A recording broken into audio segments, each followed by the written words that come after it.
Welcome to the Embodiment Podcast. This show is for you if you see the body as more than a brain taxi. It's for people interested in coming home to the body as a holistic aspect of who we are and how we live. Episodes contain practical tips, exercises you can take away, and interviews with embodiment specialists from around the world. I'm your host, Mark Walsh. So on the show today, Derek Notman. So Derek has a long background in embodiment, in movement arts, particularly Tai Chi, healing arts, something called shin Jyutsu. I hope I'm saying that right. He's going to talk to us about that. Joining us today from Boulder, Colorado. Welcome. Thank you. Great to be here. How are you doing today? Doing very well, thanks. Yeah, lovely day here in Colorado. Good. And I imagine it's kind of morning time there, right? It is, yeah. Yeah, sun is shining. It's a little bit cold, but when that Colorado sun comes out, things warm up quickly. Beautiful place. I'm sure we'll have other people on from Boulder, but I think you're our first Boulderite that's been on the show. A beautiful town. And I always ask people at the beginning, how did you get into working with the body? So what was the genesis for you? So I was always a pretty active kid. My first real love was ice hockey. And then I went from there into windsurfing, which I became really fascinated with when I was in my late teens. I studied philosophy in school. And for me, I became really interested in that intersection, especially represented through Chinese martial arts. So there was this synthesis that I saw in these arts that allowed for philosophical disposition and inquiry, as well as a nice physical practice to support it. So for me, the academic philosophy felt a little dry and disembodied. And when I encountered that sort of integrated system, it really captured my attention and imagination. And so it sort of led me down that path of trying to understand martial and healing arts through that philosophical and cosmological lens of Chinese culture. So we've got three big pieces here, haven't really, how they fit together in the Chinese martial arts. So there's the martial arts, the healing arts, and the philosophy. And they're, as I understand it, I've mostly studied Japanese arts, but as I understand it, they're pretty intertwined. Yeah, in my opinion, Chinese martial arts are a distillation or an embodiment of the cosmological and philosophical principles. So like Tai Chi literally is a embodied manifestation of the idea of polarity, yin and yang. And so we learn to, as within the microcosm, so within the macrocosm. So we study within ourselves the movement of the world outside of us. So in terms of people who listen to this pretty mixed group, so if someone, might have, most of us, I think, have an image of Tai Chi as something kind of old people do, moving very slowly, something like that. Can you give us a better description of what Tai Chi is than the one I just offered? Yeah, so it's commonly seen as older people in general, practicing in the park and gentle movements. But really, Tai Chi is a process of body transformation. And one of the reasons it takes time is you're changing the tissue within the body. And we do this by learning to go into sort of profound levels of relaxation. But you can't relax what you can't engage. So one of the big errors in Tai Chi is people try to just simply relax from where they're at. And in a real sense, what you need to do is learn to engage the body through the postures and the structures of the posture to learn to release the tension that's held at a subconscious level. So it's a martial art and it's a healing art because the way it becomes martial is through the transformation of the body. It's not something you can learn right away. It's like balance. It's a skill set that you achieve in time. And in that some ways countercultural, like I think both British and American culture, most of Western culture is wanting everything right now.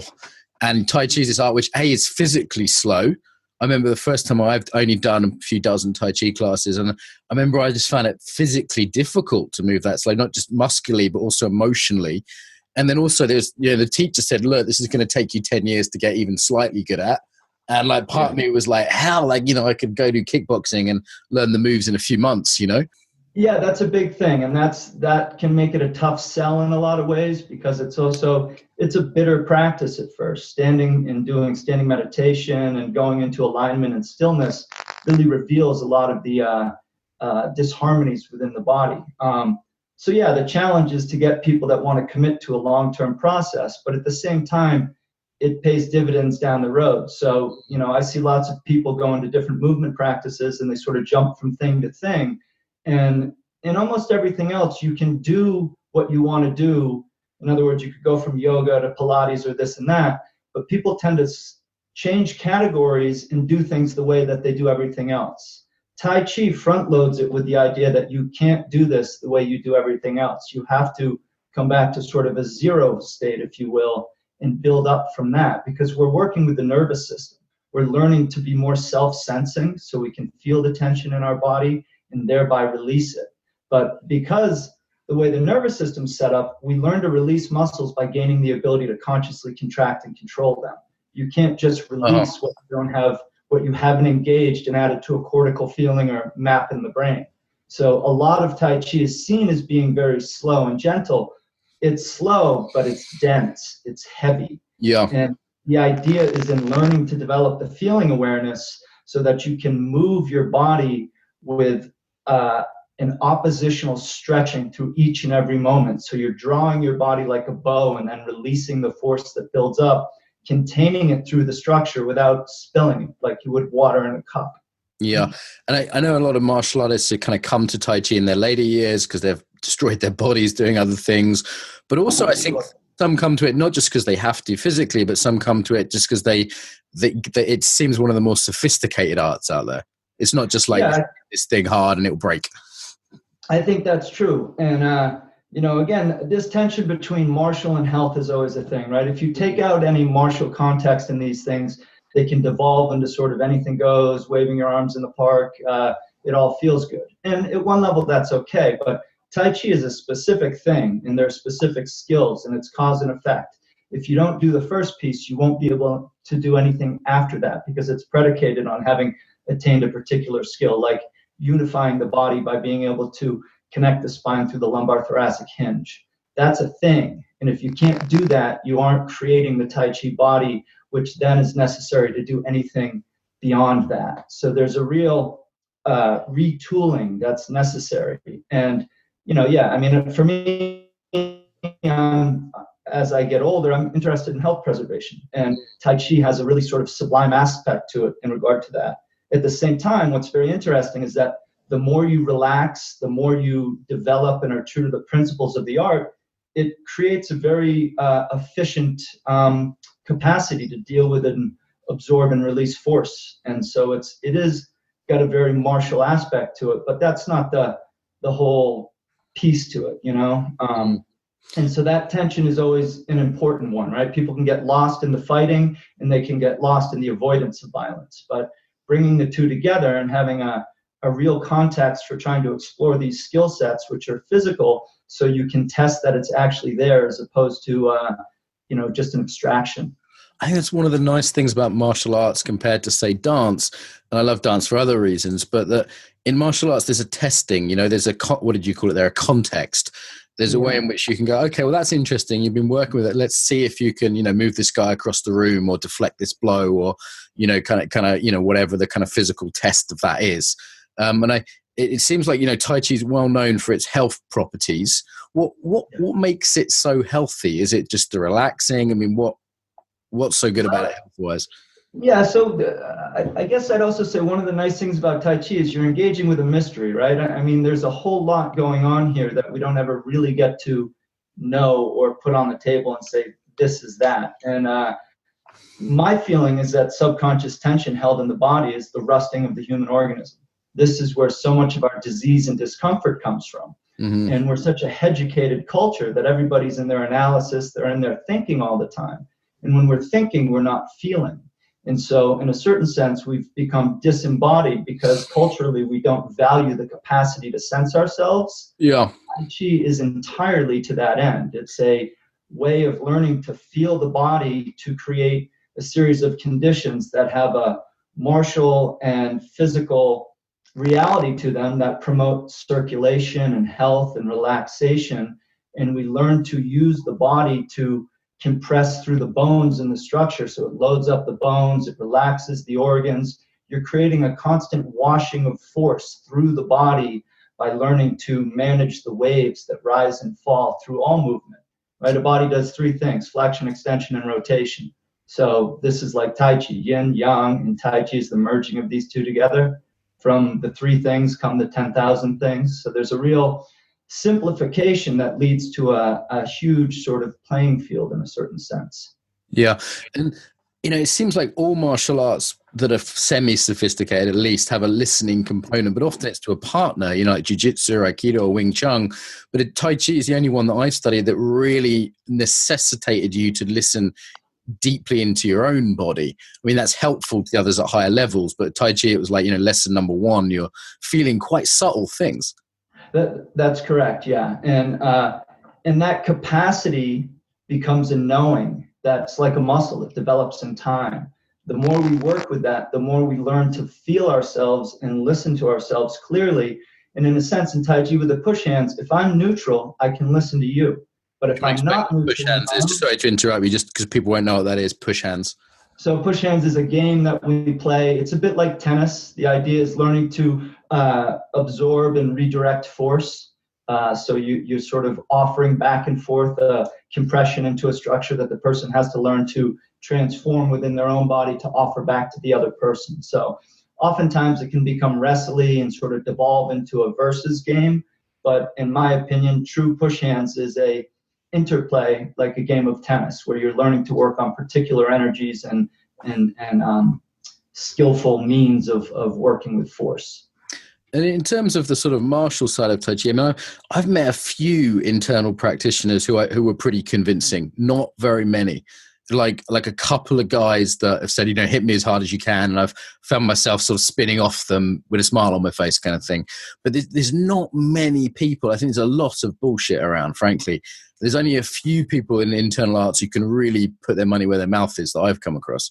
I think that's true. And I think internal arts, because there's such a beautiful philosophical and intellectual structure to it, that a lot of people get lost in that. And then when you have these things like energy come into it, people separate energy from physicality, which is a huge mistake, right? The skills in Tai Chi and the ability to use it come from body transformation. If your Tai Chi isn't making you powerful, if it's not making you physically soft and relaxed, you're not doing it right. The result of the training is the body transformation that allows someone to be very powerful for their size, to be very soft and balanced and able to adjust. So all the skill sets and attributes that you want to find in a good martial artist will evolve through Tai Chi play. It definitely takes longer. To me, mixed martial arts is such a great thing because fighting gets in the way of learning in a lot of this stuff. But now it's like, if you have a question or that's a fascination, go down to the gym, engage with it, get that out of your system, or have that be what you're all about, if that's what you're all about. There's not a need to speculate, and so. Yeah, it really gives a sort of proving ground, particularly for kind of young guys to bash it out and choke each other out. And it's a lot of fun. I went for it, did a year of it and really enjoyed it before I then was able to come back to kind of slightly more philosophical things with, having got that out of my system to some extent. Do you think we'll ever... Right, yeah. You think we'll ever see a Tai Chi teacher in the Octagon?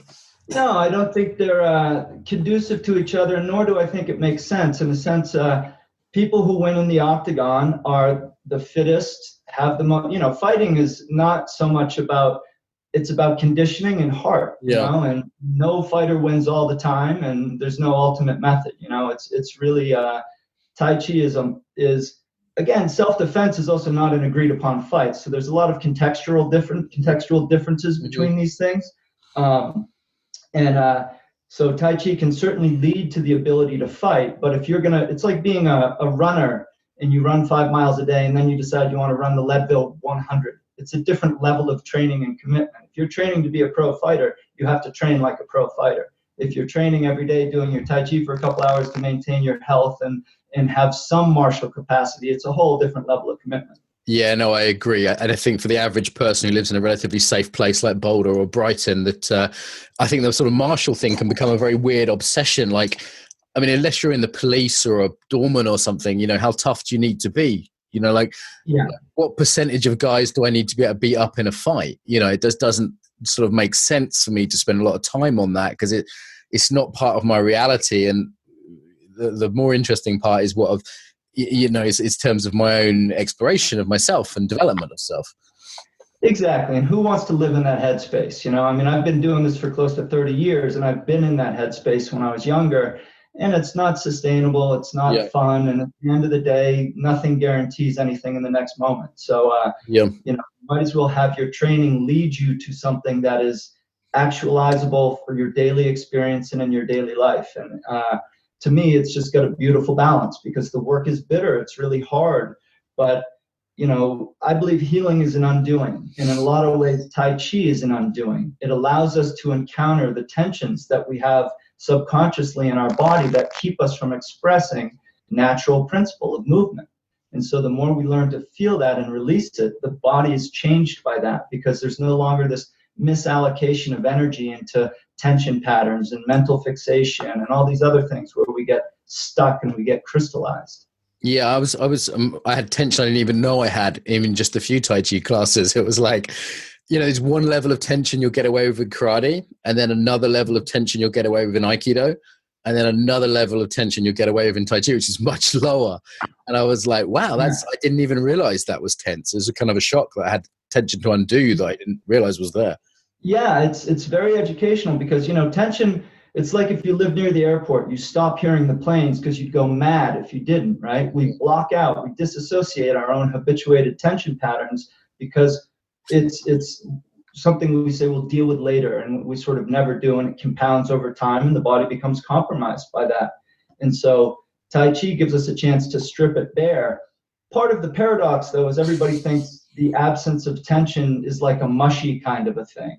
Yeah. But the softness of Tai Chi is predicated on structure. You have to have something to release into. It's like putting water in a cup. The structure of the cup serves the purpose of creating the hollow to hold the water. Without the cup, the water goes everywhere and it's not useful. So we have to relax into something. And when our alignment is on, then the muscles can let go because the bony structures are supporting us, and we learn to stand in the bones, move through the joints, and direct with the mind. Yeah, I mean, I think in any embodied art, there needs to be that relationship between structure and relaxation, or you just get collapsed and you're a pile of goo on the floor, right? And it's kind of like and also the other way around, unless the bones can be, relatively well aligned and other structures, then it's difficult to relax, because it's just muscles have to be doing the work if the bones aren't. That's right. You're going to fall down if you don't.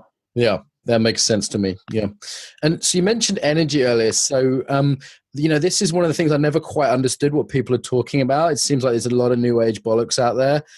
And I've also had enough experiences with sort of high level internal people that I've gone, okay, they're not totally full of shit. There's something going on here.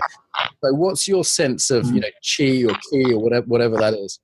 Well, to me, it's simple. It's life force, right? You look at a dead body, there's one thing missing, the animating force that is bringing all this together. So Chinese medicine traditionally is sort of about creating a space for life force to come into. And Tai Chi is the same. The more we release our tension, the more we empty ourselves, the more life force, whatever this sustaining energy is, God, whatever you want to call it, there is something that's making all this happen. And it's either online, like we're talking, or a person is dead and they have no vitality. They have no life force in them. So these arts are about creating the conditions to welcome in that energy and life force and learn to cultivate it. And in a lot of ways, I think it's almost as simple as tension and fixation create a contraction in the body, and the closed hand can't receive. The tighter the body is, the tighter the body mind is, the less it's able to open up to the larger world and receive this energy that's coming in through the sun, or, who knows the source of it. Because I'm a philosopher by training, I'm okay with not knowing, in a certain sense. I recognize that we don't get to know certain things, and it's the rush to want to put a label on it or have the answer that oftentimes causes us to misconstrue things. So that's part of the mystery, but I think it's clear that vitality is something that it's like in nature. If you were to be dropped off in the middle of the rainforest, the level of diversity and life and vitality and noise and everything is off the charts compared to a landscape that's, less healthy or more barren, or, again, there's different aspects of nature that will express different things. But my point is that the more we open up to life by relaxing our body and relaxing our fixations mentally, the more life is able to find its way in.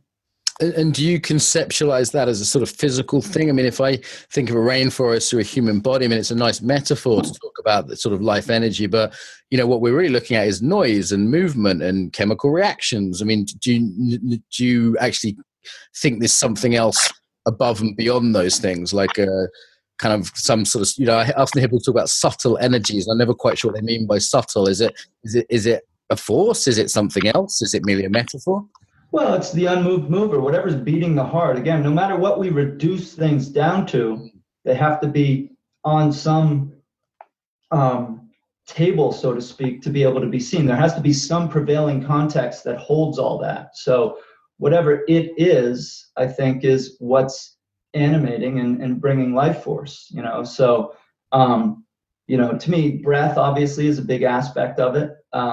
But breath is what connects the mind and the body. And the tighter someone's physical body is, the more constricted and constrained their breath is, the more tired they're going to be, the less they're going to have emotional and mental flexibility and all the rest of it. So in a certain sense, it's really about creating the conditions to, the other thing about, so Tai Chi and Jin Jitsu is a healing art where you're laying on a table. It's very similar to acupuncture or Chinese medicine, but we use our hands.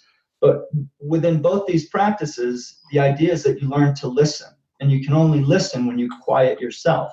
And when you don't have noise in your body, you can tune into what's going on in someone else. And it's learning to make distinctions. It's like being a wine taster. If you give somebody that doesn't drink wine a glass of wine, they're just going to say, oh, great. But somebody that's into it will say, oh, there's blackberry and chocolate and all these distinctions that they've learned to make by cultivating a palate and a capacity for that. Yeah. So subtle energies are cultivated.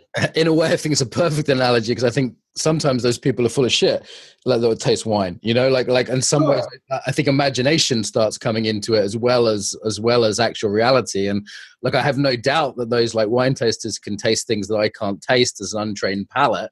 But I think they're also really like, there's a huge amount of projection and imagination in there. And so I think as an analogy that's an interesting one. Tell me more about the Jinshin Jyutsu, and I want to learn about this. Is it sort of like shiatsu, but from a Chinese point of view, or has it got a very different? Well, it's actually a Japanese art, and it's very much Chinese medicine. However, it's sort of a distillation that I would put into the category of Daoyin, which means to guide and lead the energy. So one of the things that I really love about Jinshin Jyutsu is you learn to work on yourself.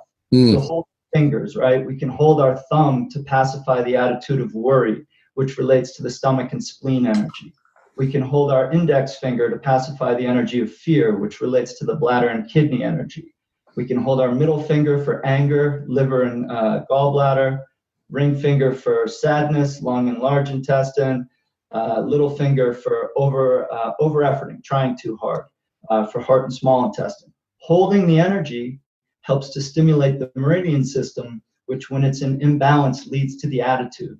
So it's sort of a type of biofeedback where we learn to work on ourselves and we learn to listen. And again, when you learn to listen, there are things, and this is like standing meditation.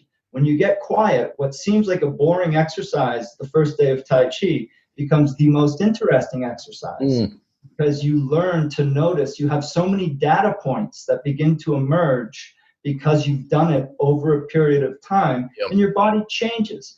One of my biggest things that I see is that if you allow the practice to change in accord with the individual, then the individual won't change. If the practice stays as it is, the individual is forced to change in accord with the practice. Okay, that's interesting. Can you say that again? I want to make sure I get this clear. So if the practice is consistent, the individual has to change. Did I get that right? Yeah. In other words, you don't get to make Tai Chi whatever you want it to be. It's a thing, and you're sublimating yourself to that process causes you to change because you can't do it at first. It's almost impossible. But as you go through the process, your body changes and it becomes shaped by the practice. But if you go from one thing to the next thing and you do it the way you do everything else, you're just changing the external thing, but not changing yourself so much. And I think that speaks very beautifully to the importance of kind of form and discipline in a practice. And I know places like me and you, I live in Brighton, super liberal town. You live in Boulder. There's people listening in Byron Bay or, wherever. And it's there's so many options. We can quite easily jump around. And in that sort of changing practice every few months kind of thing, it doesn't force us into actually a transformative experience, right? Yeah. And even, So Chinese martial art is self-directed learning, right? I've never studied where it was in a classroom. Like you go and there's 50 people in a room all doing the same thing. You go, you see your teacher, he gives you an exercise, you work on it. When you begin to get some skill at it, you move on to the next thing. But everybody's working on what they're working on as an individual.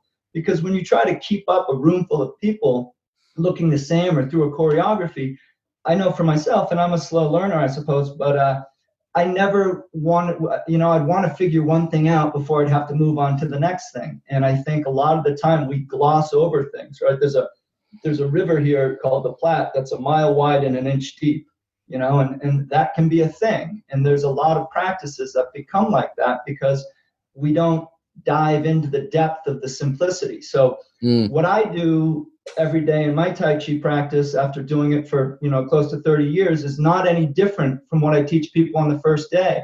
But what the experience is for me and how I'm doing it is very different. And that's a level of internal harmony. It's not a function of the practice or the information. It's a function of the change that happens to the body that's performing it. And so the consistency of the practice gives us, a structure around which to have ourselves be changed. Is there any dangers in that, like this kind of form and traditional oriented approaches? Sure, right? I mean, we're always balancing the two extremes, and this is exactly what Tai Chi is, right? You have the left and you have the right, and there's all this space in between, and we have to learn to find the balance between this natural wave that's always happening between these polarities. And so, to me, the remedy to that is I'm very methodical, and the arts that I've learned, my teachers are living lineages of specific things. So I don't get to change that. In other words, the art is exactly what the art is. But I've been fascinated with Chinese arts for a long time, and I've studied a lot of other things, somatics and Agoscu and other forms of movement and posture and bodywork and stuff. But for me, I always studied them to understand Chinese martial arts. And so I played around and had a lot of freedom in what I would explore and work with, but when I would bring it back to the thing itself, that didn't change in a sense. Yeah. So the exploration, and exploration and movement is a wonderful thing and should be encouraged, but then you have to, in a sense, it's like making a sculpture. You do some big chops and then you back up and take a look at it, and then you go up with your sandpaper and you do some fine work, and then you back up, and, you have to have that sort of, change in perspective between what it is and different ways and angles from which to look at it. Yeah.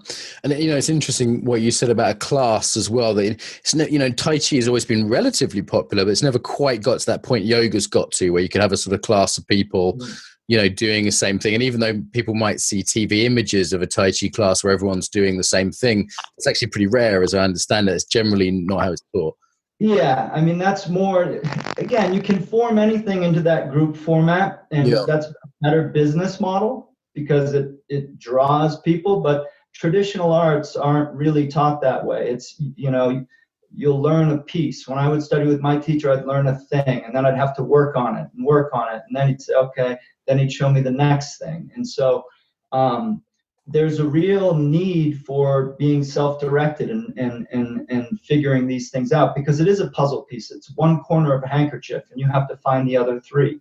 You have to contemplate it. You have to play with it. You have to question it. But it's not something that you can, and this is where a curriculum and a syllabus can be counterproductive, because people move through it linearly and they may not have the first piece that's necessary to make the other pieces work, because we can get it mentally much sooner than we get it physically. Yeah. And sometimes I wonder if these traditional lineages have any future in a world that is so countercultural for people to learn that way, to do that, to commit to one thing when there's so many things in Boulder on a Tuesday evening, And it's like, I kind of wonder if these things do have a future or not.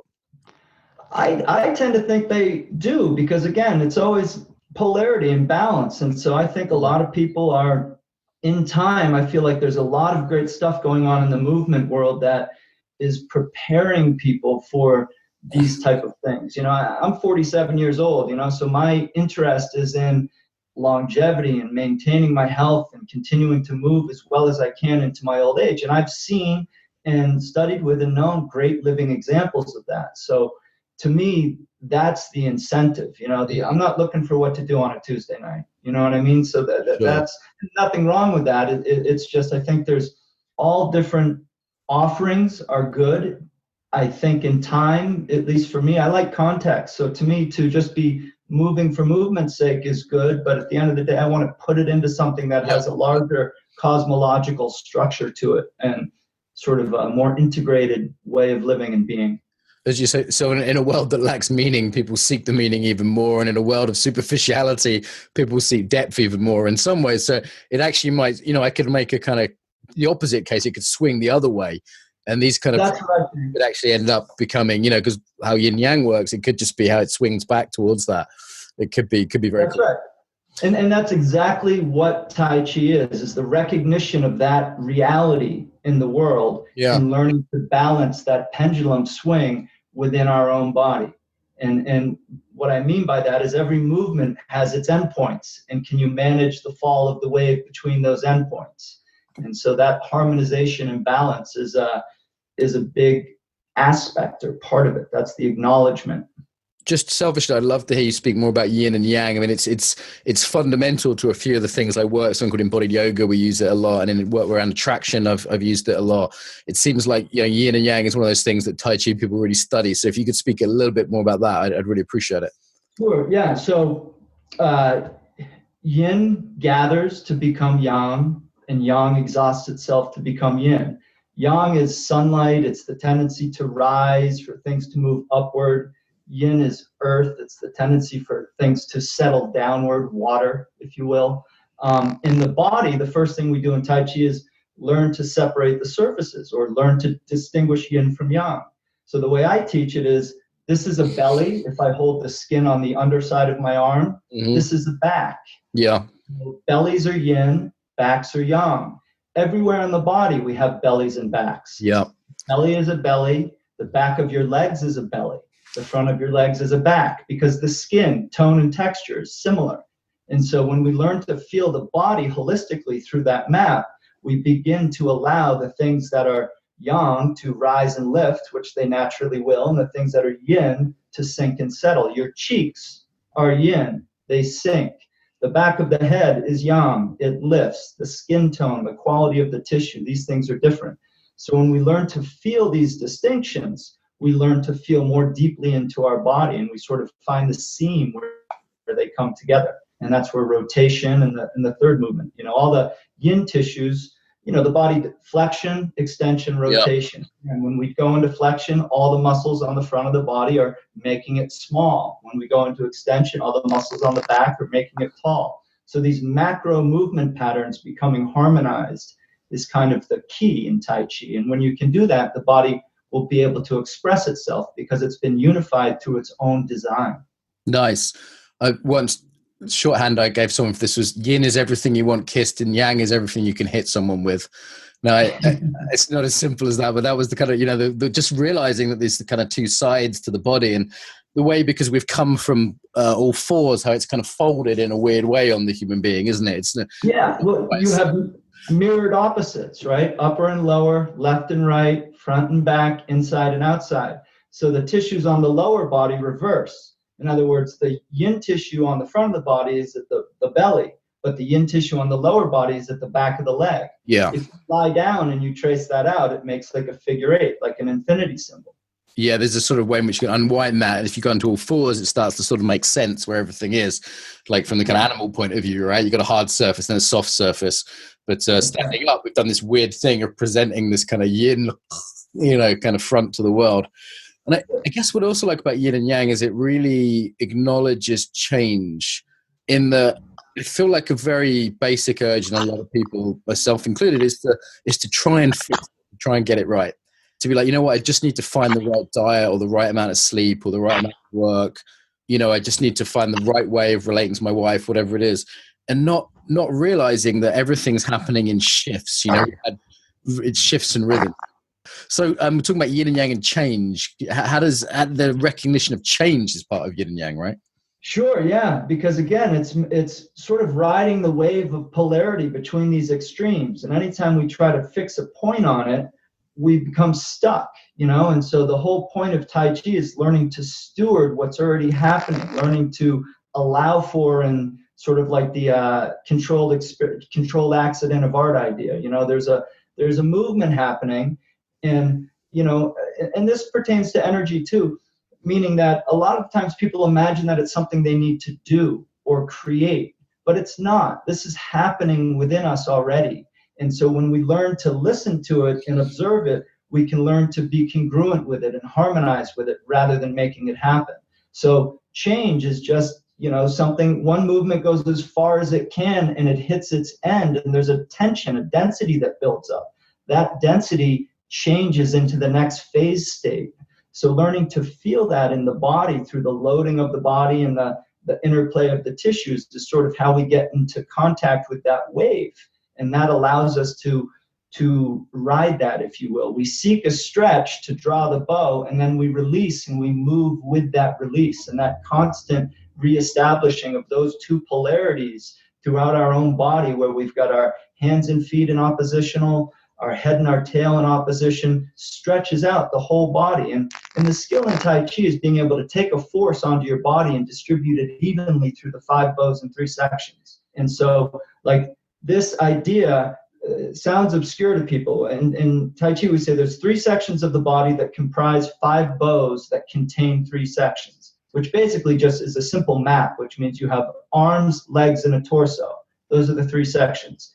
You have 2 arms and 2 legs and a torso. Those are the 5 bows. Each section has 3 joints, or each bow: shoulder, elbow, wrist, hip, knee, ankle, bust line, waistline, hip line on the torso. So we have to get this whole thing to move in harmony. So pressure that's applied anywhere gets distributed evenly throughout all 5 of the bows, so you don't allow pressure to build up. And then the compounding of the release of all of the bows creates the power to release. So it's literally learning to have a felt sense of relationship within your body that's distributed over the whole body. No, so, and for anyone kind of listening to this, just going about their business, on the New York subway, or, in Sydney, kind of walking down the street, I mean, like, what would you say to sort of start feeling some of these things you're talking about? Well, if you're sitting on the subway, the first thing is feel your sit bones, feel your feet on the ground, notice the relationship of your spine and your head. So, the very first skill in Tai Chi is to unify the body through stretching the spine.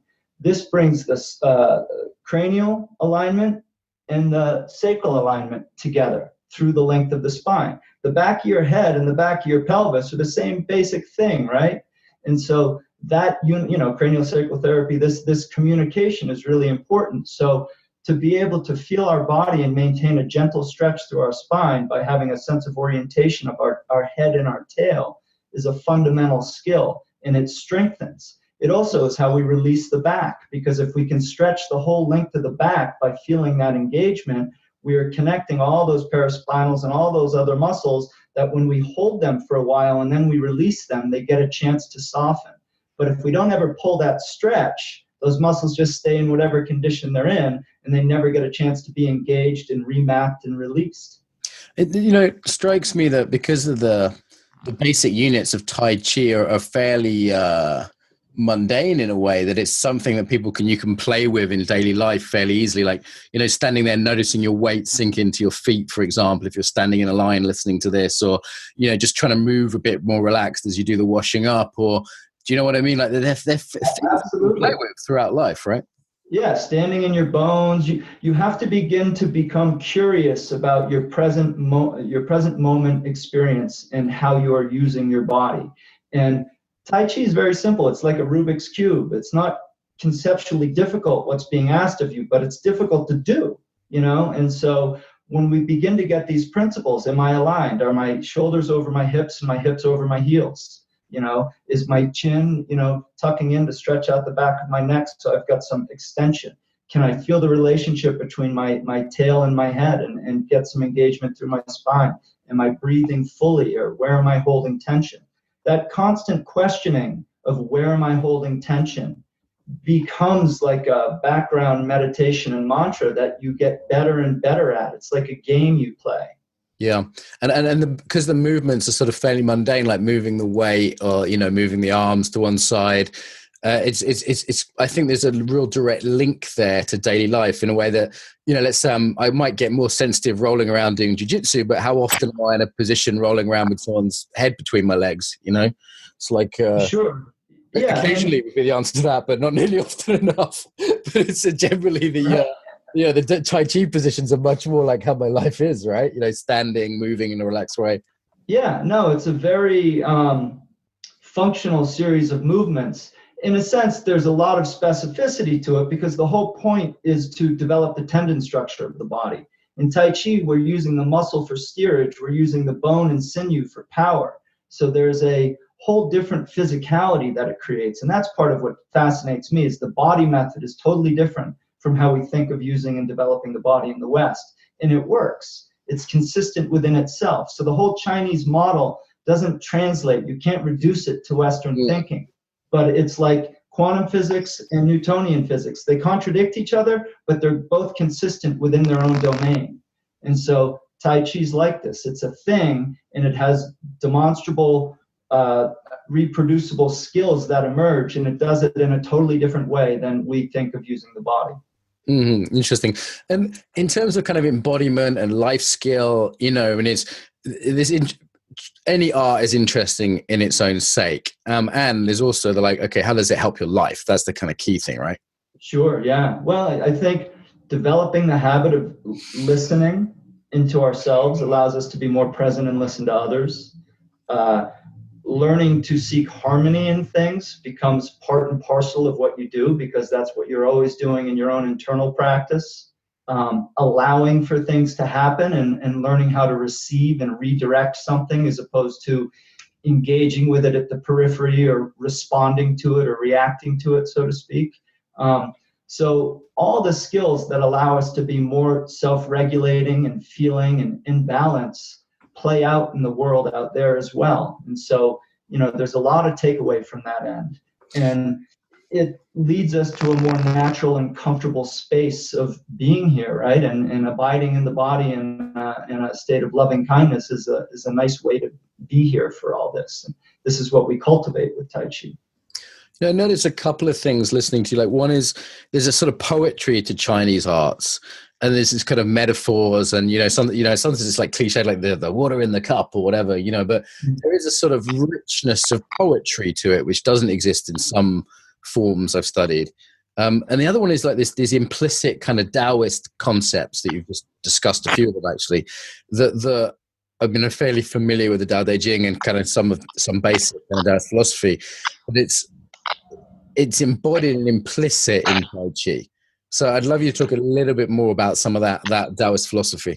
Sure, yeah. I mean, so to me, so there are three arts that I practice, Tai Chi, Xingyi, and Bagua. They are the Neijia Chuan, or the three internal arts of China, the three sisters, right? Tai Chi was a philosophy before it was a martial art. And basically it was just an organizing structure to put in the martial art, meaning that Tai Chi is the study of polarity. The yin yang fish that you see everywhere, when they're together, that is Tai Chi. That's the Tai Chi symbol. It's not the yin yang symbol. Tai Chi is the integration of that truth of opposites. And this is fundamental to Taoist thinking and the observation of nature, how things work in the world. This is, again, we're not separate from nature. We weren't put on the planet like you put figurines in a cardboard box. We are, Alan Watts, I think, said the earth peoples the way that an apple tree apples or, produces apples. We're born out of this thing. We're not separate from it. And as we get into our heads, we sometimes imagine that we're here and life is happening to us. And one thing I often will say is that exercise is something we're supposed to do through the body, not to the body. We have to internalize it and make it a process. So this is all very much part of the Taoist way of thinking and looking at things, seeing the patterns, seeing how everything works, and understanding that we're not exempt from those rules because we're not separate from nature. And the other big thing, and to me what is very interesting, is Tai Chi is an embodiment of emptiness. And the more you have a structure and the more you relax your body, the emptier it becomes. And when we play push hands, that manifests as that somebody can grab you, but they can't find you because you can disconnect. You know, they say separate the pieces to unify the whole. Once the body's been unified, you can break it apart. But it's this interplay of sort of modular pieces that get to unify into a larger whole. Yeah, that emphasis on the kind of, on one hand, unification, but on the other hand, kind of ineffability. The kind of, I remember once there was a Chinese philosophy kind of teacher who came to a yin yoga workshop I was at, and he was such a slippery son of a bitch. He was so hard to pin down. And not just physically, but I imagine it would be too if you ever sparred with him, but also in terms of also just in terms of philosophically, there was this being okay with not knowing and kind of humor. And it wasn't irritating. It was quite wonderful in some ways. But that kind of Chinese quality or the Taoist quality of sort of abstraction or hard to spin down or nothingness, that it's quite counter sort of how we're educated, isn't it? It is, and you know, again, the polarity has to exist within that. In other words, what's lovely is you have this larger overarching philosophy that is about simplicity and not knowing and laughter and sort of natural spontaneity, but one arrives at it through very structured means. So discipline breeds freedom. You become, the practice of Tai Chi leads to a very natural, comfortable, open, powerful body. But it's arrived at through very unnatural, uncomfortable means. And so, again, there's always this interplay of opposites that are happening. You have to put it into a structure to be able to work with it freely. If it's all just amorphous and anything goes, there's kind of nothing that can develop, right? We need that container to put the thing into. Yeah. Yeah, I always say that there's a Statue of Liberty on the East Coast. There needs to be a Statue of Responsibility on the West Coast, and it's kind of in terms of it's not the general, dare I say it, Boulderite or Brighton for that matter, liberal view of freedom, is it? What you just described? No, yeah, and so I'm from the East Coast. I'm from Boston originally, and I grew up in a very non-woo-woo kind of a family, and so for me, this has been my own personal exploration and experience, and so that balance is always necessary. You know, I started very intellectual, studying philosophy, and then I went into a fairly anti-intellectual phase based on what I thought I understood. You know, it's like I've been lost in different loops along the journey, and that's natural. You know, and in time you begin to get a perspective where you reconcile these things, where you realize, okay, yeah, no, you can't.